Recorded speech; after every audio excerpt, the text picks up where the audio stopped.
amener une puissance. Une puissance glorieuse dans l'église. Et l'église va prendre feu. Et c'est là où le monde viendra chercher la solution dans l'église. Mais le monde ne vient pas dans l'église maintenant pour trouver la solution. Parce que l'église est morte. C'est absorbé.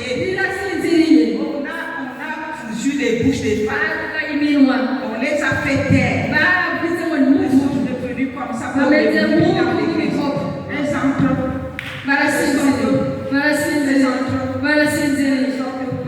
Où est la puissance dans l'église? Où sont les dons? Où sont les dons? Est-ce que la Bible a changé? Alors Jésus vous appelle. Dans l'humilité, dans le respect, dans l'obéissance, dans la soumission. Comme Sarah. Ça n'a pas commencé avec vous. Ça a commencé depuis la Bible. Sarah, notre mère, quand elle voulait faire plaisir à son mari, vous connaissez l'histoire. Elle a pris sa servante. Elle a donné au mari. Après, ça a tourné dans l'humiliation. Quand elle va encore dire à son mari, chérie, regarde cette servante. Je ne veux plus les voir dans ma maison. Abraham, il faut comprendre qu'il avait mis longtemps sans enfant.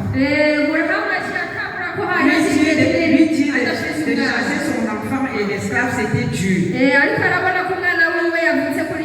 Mais Sarah n'a pas fait le bras de fer.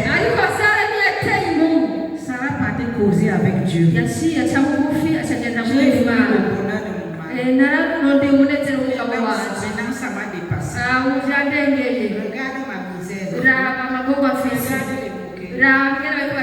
Quand Abraham venait, Sarah courait. Elle cachait ses chaussures.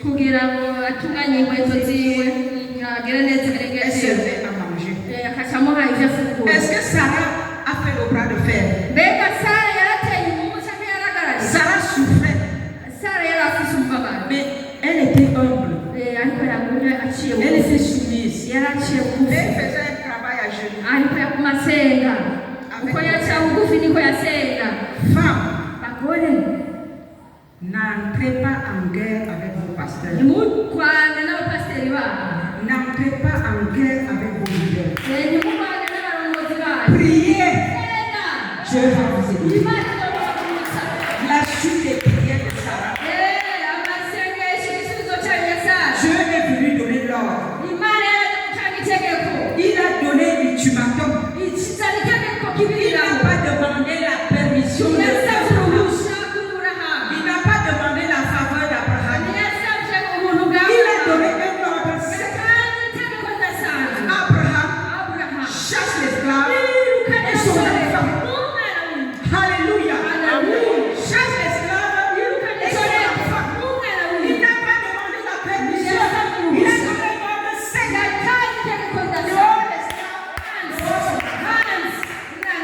Alléluia.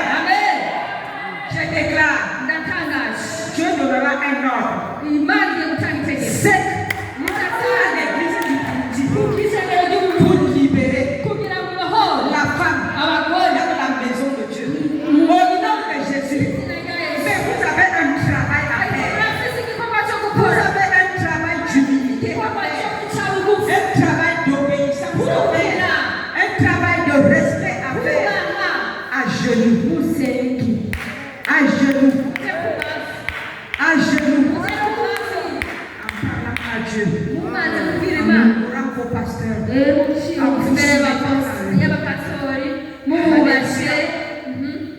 En restant obéissante. Dans l'humilité. Sarah n'a pas fait le bras de fer. Elle est restée humble. Soumise. Obéissante. À genoux. Elle parlait à Dieu.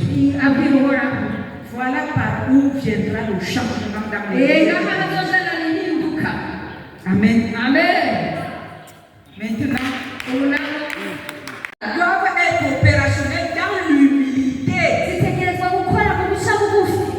dans l'obéissance, dans la soumission, dans le respect. Respectez vos leaders et respectez vos dons. Respectez les leaders.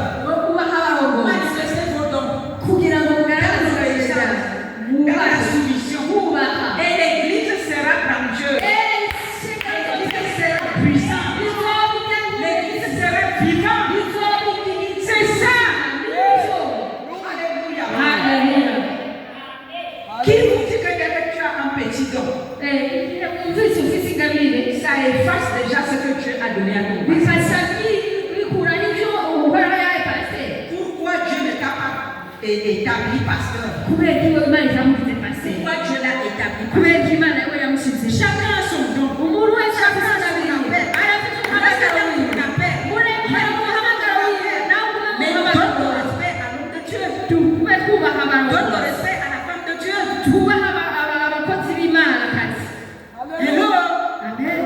Est-ce que quelqu'un me comprend? Ce sont ces choses que nous prions. Que ça cesse dans l'église. Et que l'église se porte bien. Est-ce que vous comprenez maintenant le rôle des femmes de valeur en Jésus? Nous sommes là pour arranger l'église. Nous sommes là pour mettre de l'ordre dans l'église. Jésus va revenir chercher une église qui est en ordre. Où chacun connaît sa place. Ce n'est pas une église où les brebis n'ont aucun respect envers le pasteur. Et le pasteur aussi qui étouffe les dons. Chacun doit rester à sa place. Chacun doit jouer son rôle. Pourquoi Dieu a donné ces dons? Il a donné les dons à chacun pour que nous puissions faire une utilité commune.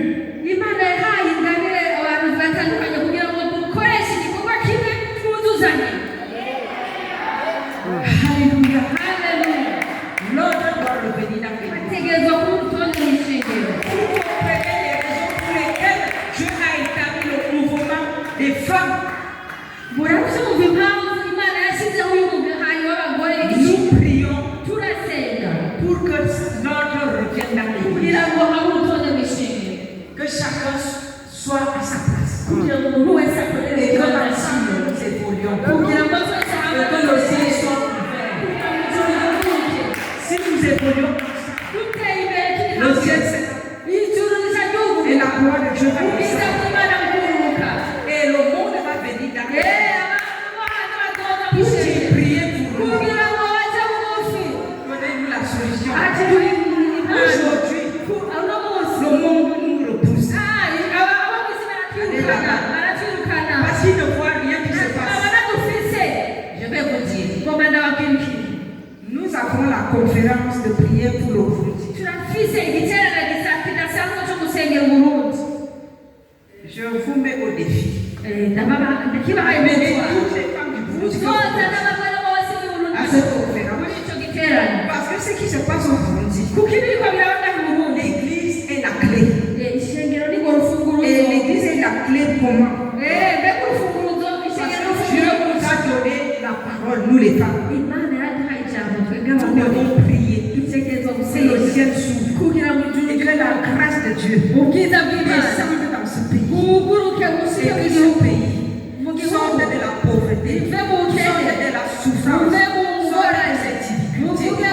Et la grâce se trouve dans l'église. Ce n'est pas les gens du monde. Ce n'est pas les ONG. Ce ne sont pas les pays européens. Ils vont venir vous sortir de la pauvreté. Ils vont venir changer. C'est l'église. Avec Dieu. L'église va crier. Et Dieu va ouvrir le ciel.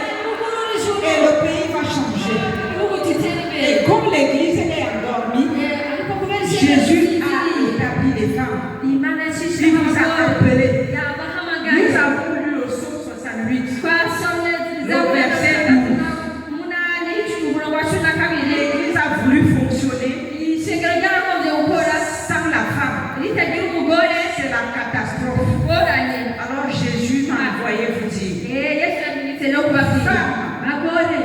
levez-vous. Priez pour que le Burundi ait ma lumière. Je veux envoyer ma bénédiction. Je veux changer votre souffrance. On vous a lié la langue, on vous a fait taire. Maintenant, je vous bénis les langues. Priez pour votre nation. Que l'Église change et la nation va changer. Le bien de cette nation se trouve entre les mains de Dieu. Et l'Église détient la clé. Dans la prière, que ce soit prié. Libérer les femmes. Les femmes prient. Dieu va entendre. Il va exaucer. Et la situation va changer. Regardez le Burkina Faso. Est-ce qu'ils sont encore un pays pauvre? Si moi j'avais envoyé la voiture pour aller porter et amener ici, est-ce que j'allais prier comme ça? Puisque c'est moi qui ai payé. J'avais Seigneur, envoie-moi la bénédiction du nombre de femmes qu'il y a ici parce que c'est moi qui ai payé.